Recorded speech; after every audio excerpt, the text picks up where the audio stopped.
IPL ஆரம்பிச்சு 18வது வருஷத்துல நேத்து first time RCB Royal Challengers Bengaluru அப்படின்னு சொல்லப்படுற விராட் கோலி தலைமையிலான டீம் நேத்து பஞ்சாப் கிரிக்கெட் டீமை 6 ரன் வித்தியாசத்துல தோக்கடிச்சு ஐபிஎல் 18வது போட்டியான நேத்து கப் வாங்கியிருக்கிறாங்க இல்லையா. இந்த வெற்றியை செலிப்ரேட் பண்ணணும் அப்படிங்கிறதுக்காக என்ன பண்ணிருக்காங்க அப்படின்னா, பெங்களூரு எம் சின்னசாமி ஸ்டேடியத்துல ஒரு வெற்றி அணிவகுப்பு நடத்தணும் அப்படின்னு சொல்லி பிளான் பண்ணி இன்னைக்கு அந்த வெற்றி அணிவகுப்பு நடத்துறதுக்கு முன்னாடியே பாத்தீங்க அப்படின்னா அது மிகப்பெரிய சோகமான ஒரு சம்பவமா மாறி போச்சு. இதனால கிரிக்கெட் ரசிகர்கள் மட்டும் இல்லாம மக்களும் ரொம்பவே கவலையில இருக்கிறாங்க. ஒரு 11 பேர் உயிரிழந்திருக்கிறாங்க. என்ன நடந்துச்சு அப்படிங்கிறத இந்த வீடியோல சொல்றேன், நல்லா பாருங்க. ஜூன் 3, 2025 நடந்த ஐபிஎல்லோட 18வது போட்டியில பாத்தீங்க அப்படின்னா ஆர்சிபி ராயல் சேலஞ்சர்ஸ் பெங்களூரு அணி பாத்தீங்க அப்படின்னா விராட் கோலி தலைமையிலான இந்த அணி பஞ்சாப் அணிய 6 ரன் வித்தியாசத்துல ஜெயிச்சு கப் வாங்கியிருக்கிறாங்க. இந்த வெற்றியை கொண்டாடணும் அப்படின்னு சொல்லிட்டு அவங்க பெங்களூர்ல ஒரு வெற்றி அணிவகுப்பு பிளான் பண்றாங்க இல்லையா. பெங்களூரு எம் சின்னசாமி ஸ்டேடியத்துல இருந்து இவங்க இந்த கப்பை அப்படியே கொண்டு போய் அங்க இருக்கிற கர்நாடக முதலமைச்சர் சித்தாராமையா கையில கொடுத்து இவங்க வாழ்த்து தரணும் அப்படின்னு சொல்லி இதுதான் பிளான். இந்த பிளானுக்காக பாத்தீங்க அப்படின்னா 3ஆம் தேதி ஜெயிச்சிருக்கிறாங்க. ஜூன் 3. ஜூன் 4ஆம் தேதி சாயந்தரம் 5 மணிக்கு மேல வெற்றி அணிவகுப்புக்கு பிளான் பண்ணி இந்த சம்பவத்தை நடத்துறாங்க ஓகேயா. ஆனா இதுல பாத்தீங்க அப்படின்னா எம் சின்னசாமி ஸ்டேடியத்துல கிட்டத்தட்ட 35,000 பேர் தான் கலந்துக்க முடியும். இந்த ஆர்சிபி அப்படின்னு சொல்லப்படுற இந்த ராயல் பெங்களூர் சேலஞ்சர்ஸ் அணி வெற்றி பெற்றதுனால அந்த கர்நாடக மாநிலத்தில் உள்ள மக்கள் எல்லாருமே பாத்தீங்க அப்படின்னா தங்களோட அணி ஜெயிச்சுட்டு அப்படின்னு சொல்லிட்டு ஒட்டுமொத்த ரசிகர் பட்டாலுமே பாத்தீங்க அப்படின்னா அங்க கூடியிருக்கிறாங்க ஸ்டேடியத்துக்கு வெளியே.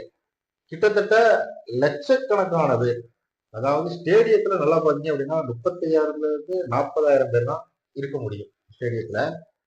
இதுல ஸ்டேடியத்துக்கு வெளியே பாத்தீங்க அப்படின்னா கிட்டத்தட்ட 1,00,000 பேருக்கு மேல கூடுனதுனால அங்க சரியான கூட்டம். இதனால பாத்தீங்க அப்படின்னா அணிவகுப்பை நடத்த முடியல, அணிவகுப்பை நிப்பாட்டி வச்சிருக்காங்க. பட் இருந்தாலும் ஸ்டேடியத்துக்குள்ள வெற்றி பெற்றதுக்கான கொண்டாட்டங்கள்லாம் கொஞ்சம் நடந்துகிட்டு தான் இருந்திருக்குது.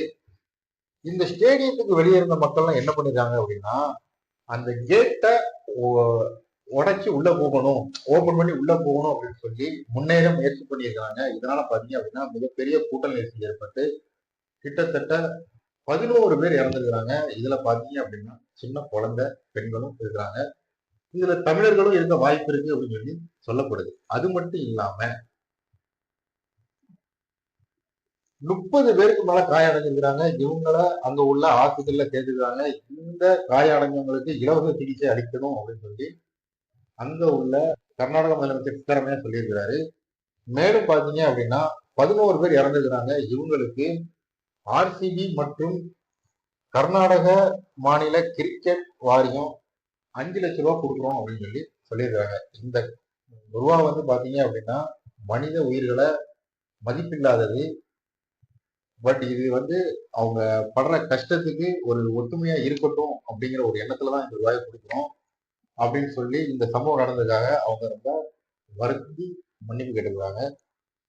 மேற்கொண்டு பாத்தீங்க அப்படின்னா கர்நாடக முதலமைச்சர் சித்தாராமையா 10 லட்சம் ரூபாய் உயிரிழந்தவங்களுக்கு இழப்பீடு கொடுக்கப்படும் அப்படின்னு சொல்லியிருக்காரு. கர்நாடக துணை முதலமைச்சர் டி.கே. சிவகுமார் அவர் என்ன சொல்லியிருக்காரு அப்படின்னு சொல்லி கேட்டீங்கன்னா, முறையான பாதுகாப்பு ஏற்பாடுகள் இருந்தும் இந்த மாதிரி ஒரு துயர சம்பவம் நடந்துட்டு சோ இதுக்காக நான் மன்னிப்பு கேட்டுக்கிறேன் அப்படின்னு சொல்லி பெங்களூர் மக்கள்கிட்ட மன்னிப்பு கேட்டுக்கிறேன் அப்படின்னு சொல்லிட்டு அவர் சொல்லியிருக்காரு. இப்படி ஒரு துயர சம்பவம் நடக்கிறதுக்கு என்ன காரணம் அப்படின்னு சொல்லி கேட்டீங்க அப்படின்னா பலரும் சொல்ற முக்கியமான விஷயம் என்னன்னா பாதுகாப்பு குறைபாடு. அதாவது நேற்று ஜெயிச்சிருக்காங்க 3ஆம் தேதி, 4ஆம் தேதி சாயந்தரம் 5 மணிக்கு பாத்தீங்க அப்படின்னா ஒரு வெற்றி அணிவகுப்பு நடத்த போறோம் அப்படின்னு சொல்லி அறிவிச்சிருக்கிறாங்க. பட் இதுக்கு எந்த அளவுக்கு பாதுகாப்பு கொடுக்கணும், எத்தனை பேரை பாதுகாப்புக்கு வச்சுக்கணும் அப்படின்னு சொல்லிட்டு ஒரு மிகப்பெரிய குழப்பம் ஆல்ரெடி இருந்திருக்கு அப்படின்னு சொல்லி சொல்லப்படுது. இந்த வெற்றி அணிவகுப்புக்கு பாத்தீங்க அப்படின்னா ஃபர்ஸ்ட் பெங்களூர் போலீஸ் அனுமதி கொடுக்கல. பட் இருந்தாலும் ஆர்சிபி வீரர்கள் ஒவ்வொருத்தரும் அந்த மைதானத்துக்கு வெளியே, அதாவது சின்னசாமி ஸ்டேடியத்துக்கு வெளியே கூட்டம் சேர சேர பாத்தீங்க அப்படின்னா கூட்டத்தை அவங்களால கட்டுப்படுத்த முடியல. ஸோ மக்கள் நிறைய பேர் வந்துட்டாங்க. ரசிகர்களும் அதிக அளவு வந்ததுனால பாத்தீங்க அப்படின்னா இந்த மாதிரி ஒரு சம்பவம் நடந்தது. இந்த பிரச்சனைக்கு காரணம் பாதுகாப்பு குறைபாடு. அது மட்டும் இல்லாம நிர்வாகம் இதை ஒழுங்கா சரிவர கையாளல அப்படின்னு சொல்லி சொல்லப்படுது. 2024 T20 உலகக்கோப்பையில பாத்தீங்க அப்படின்னா இந்தியா தென்னாப்பிரிக்காவை 7 ரன் வித்தியாசத்துல ஜெயிச்சது. அப்ப பாத்தீங்க அப்படின்னா விராட் கோலி அந்த டீம்ல இருக்காரு. பட் கேப்டனா யாருன்னு கேட்டீங்கன்னா ரோஹித் சர்மா. ஓகேயா, அந்த வெற்றியை கொண்டாடும் விதமா பாத்தீங்க அப்படின்னா மும்பையில ஒரு வெற்றி அணிவகுப்பு நடத்தினாங்க.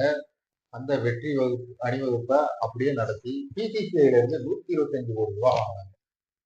அந்த கிரிக்கெட் டீம்ல இருந்த 11 வீரர்களுக்கும் அந்த 125 கோடி ரூபாய் பரிசு கொடுக்கப்பட்டுச்சு பிசிசிஐல இருந்து. ஓகேயா, அதே மாதிரி இந்த ஒரு வெற்றி அணிவகுப்பை ஏற்பாடு பண்ணிருக்காங்க. பட் இதுக்காக பாத்தீங்க அப்படின்னா அவங்க நிறைய மெனக்கெட்டிருக்கணும். இல்லைன்னா ஒரு 2 நாள் 3 நாளாவது டைம் எடுத்துருக்கணும். ரொம்பவுமே இல்லை, ஒரே நாள். அதுவும் பாத்தீங்க அப்படின்னா ஈவினிங் 5 மணிக்கு. நல்லா பார்த்தோம் அப்படின்னா ஒரு 24 மணி நேரம் கூட இருக்காது. இந்த சூழ்நிலையில பாதுகாப்பை எந்த அளவுக்கு பலப்படுத்த முடியும், எத்தனை பேரை அதிகபட்சத்துல நிப்பாட்டி கூட்டத்தை ஒழுங்குபடுத்த முடியும் அப்படிங்கறத அவங்க எதுவுமே பிளான் பண்ணாததுனாலதான் இந்த மாதிரி ஒரு சம்பவம் நடந்திருக்கு அப்படின்னு சொல்லிட்டு சோசியல் மீடியால பலருமே தங்களோட ஆதங்கத்தையும் கருத்துக்களையும் தெரிவிச்சிருந்தாலும் இந்த மாதிரி ஒரு துயர சம்பவம் நடந்து போச்சு அப்படின்னு பலருமே தங்களோட வருத்தத்தை ஆதங்கத்தை தெரிவிச்சுக்கிட்டு தான் வராங்க. மக்கள் அதிகமா கூடுற, கூட்ட நெரிசல்கள் அதிகமாக உள்ள, தள்ளு முள்ளு, ஒவ்வொருத்தர் காலிலையும் மிதிப்பட்டு நசுங்கிறது, இந்த மாதிரி பிரச்சனைகளால பல உயிர்கள் போகக்கூடாது அப்படின்னு நம்ம நினைச்சோம் அப்படின்னா இந்த மாதிரி ஒரு ஏதாவது ஒரு வெற்றி கொண்டாட்டம், ஒரு மத சார்ந்த, ஒரு விளையாட்டு சார்ந்த, ஒரு அரசியல் சார்ந்த, இந்த மாதிரி எந்த ஒரு நிகழ்ச்சி சம்பவம் எது நடந்தாலும் அதுக்கான திட்டமிடல், பாதுகாப்பு இதை ஒழுங்கா சரிபடுத்தி கொண்டு போனாலே இந்த மாதிரி உயிரிழப்புகள் மற்றும் காயங்கள் ஏற்படுறத தவிர்க்கலாம். இந்த சம்பவம் வரலாற்றுல அவ்வளவு சீக்கிரத்துல மறுக்கப்படாத, மறக்கப்படாத ஒரு துயர சம்பவமா தான் அமைஞ்சிருக்கும் அப்படிங்கிறதுல எந்த விதமான சந்தேகமும் கிடையாது. எது எப்படியோ ஒரு உயிர் ரொம்பவே வேல்யூபிளான ஒண்ணு. அந்த உயிருக்கு நம்ம மிகுந்த மதிப்பும் மரியாதையும் கொடுக்கணும். ஸோ அதனால இனி இது போன்ற சம்பவங்கள் நடக்காம இருக்கணும் அப்படின்னா பாதுகாப்பு, திட்டமிடல் இது கண்டிப்பா இருந்து இதை கண்காணிக்கிறதுக்கு உண்டான ஒரு குழு அமைச்சு அதுபடி திட்டமிட்டா மட்டும்தான் இது போன்ற ஒரு துயர சம்பவம் நடக்காம நம்ம இதை சரிப்படுத்த முடியும். இந்த வீடியோ உங்களுக்கு பிடிச்சிருக்கு அப்படின்னா லைக் பண்ணி, ஷேர் பண்ணுங்க, சப்ஸ்கிரைப் பண்ணுங்க.